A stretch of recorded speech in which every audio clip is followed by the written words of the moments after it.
Yeah, hi. So in this video, we are going to discuss about unique ID generator. So basically, unique ID generator is a system that that produces unique IDs or unique identifiers that are globally unique across machines and time. So you might have seen these unique ID generator services in many tech companies. Okay, so let us take a few use case and examples here. For example, let's say whenever a user wants to sign up to a social media app, or whenever a user wants to register himself to an e-commerce application, so definitely that user requires a unique ID.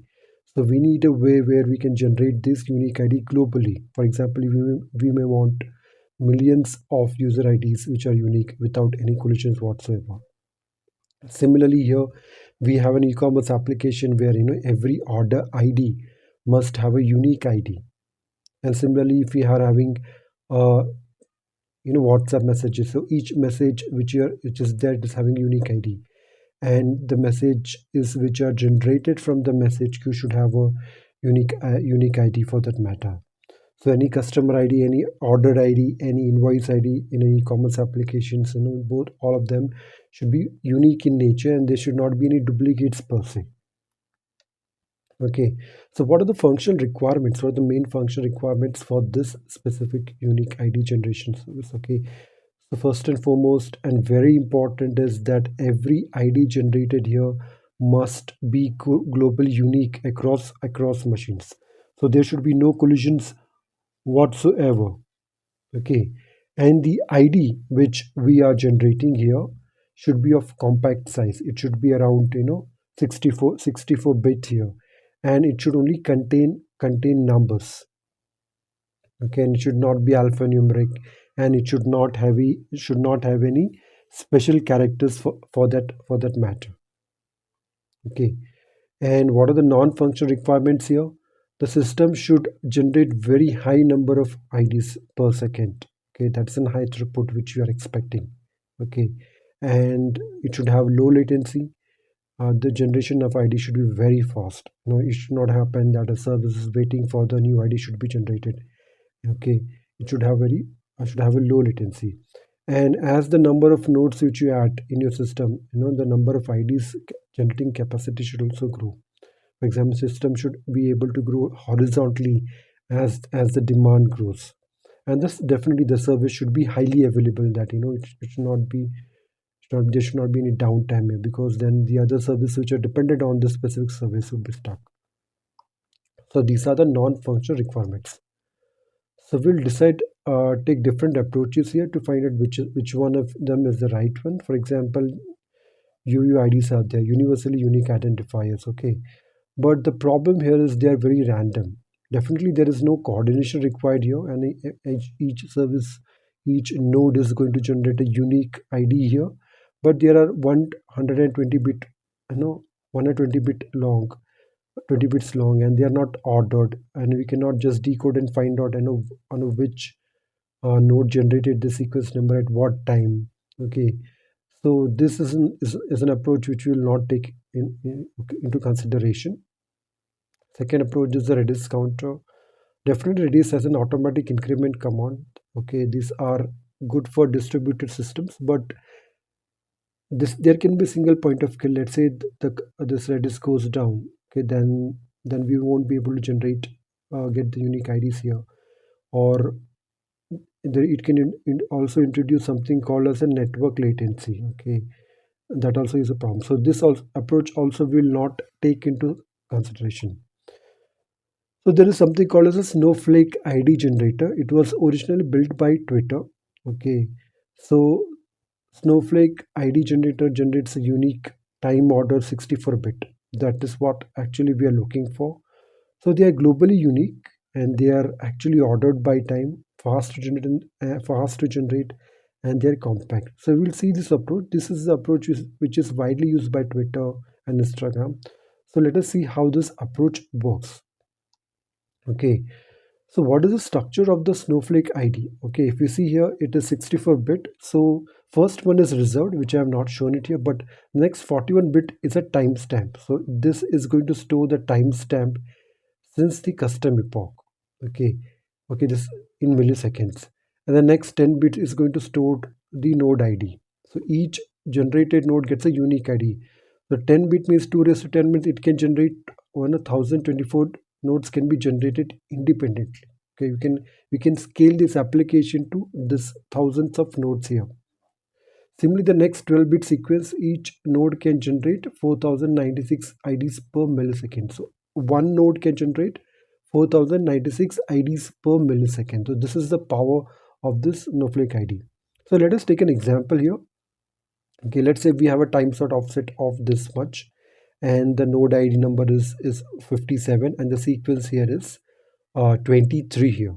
Okay, so what we'll do is we'll convert them into bits. For example, timestamp is got converted to this, node ID is this, and sequence number is this. So when you just put them all together, this is what we get as a decimal value.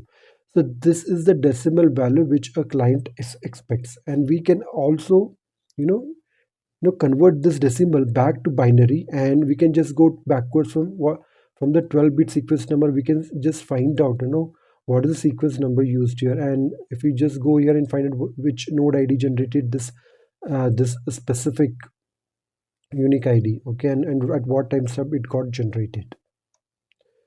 So this is what actually client gets an output. So it secretly encodes the following information, like when the ID was generated and which machine actually generated this, and what is the sequence counter but within a millisecond.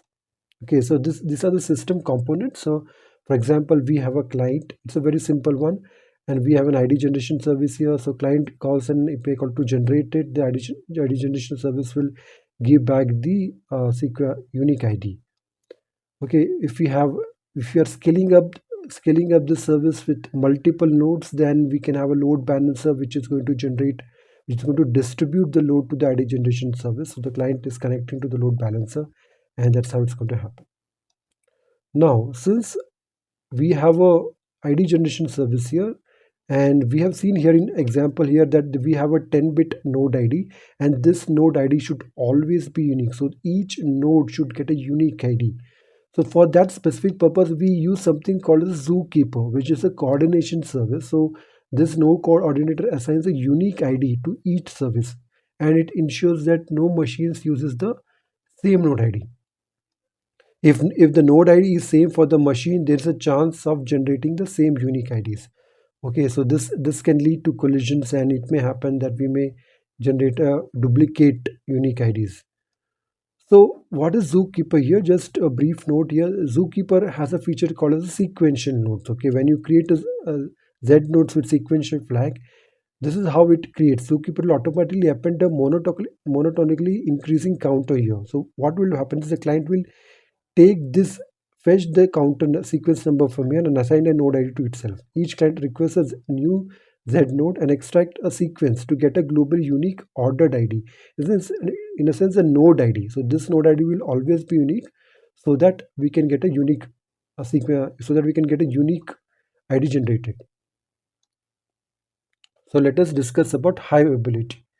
So ID generated should be generated even if the node fails. Okay, even if one of the service goes down, it should still keep on generating. Here we can have around, you can say around 1024 nodes. So instead of a single generator, we can deploy many nodes in the cluster. So even if one of them goes down, other node is still available and it can keep on generating the IDs. So there is no single point of failure here. Similarly, for the scalability, okay, again we can horizontally scale using multiple generator nodes. Okay, so one node can generate 4096 IDs per millisecond. So if we are adding 10 nodes here, we can generate around more than for around 41,000 IDs per millisecond. Similarly, if we can scale it up to 100 nodes, we can generate around half a million or kind of IDs per millisecond. So this is how we can scale your application. High throughput, what we can do here is each node can pre-generate a batch of IDs in the memory. You can keep those IDs in the memory, so client can just fetch those IDs directly from the memory. It will allow millions of operations per second per node. This is how we can achieve high throughput. Okay, so how to handle failures here? There can be failures here. So what really can happen, since we are having multiple nodes, right? So sometimes due to time network protocol or manual changes or any virtual changes, the cloud can jump suddenly backwards. Okay, since we are here dependent upon the cloud, upon the clock synchronization, right? So this, if the time goes backwards, okay, then it can, there is a possibility that for a given node and a given bit sequence, it can generate a duplicate ID. So this may lead to an ID collision. So the strategy here is, you detect what is your current time. If your current time on of your system is less than what the last timestamp you stored here, then you can just pause until the system clock catches up. Okay, so that we just wait for a millisecond or so, so that our system just catches up, and so that it's in a, so it is always generating IDs which are increasing in time. Okay, and there is maybe a situation wherein if a machine is generating more than the IDs per second, this is also called as a sequence overflow.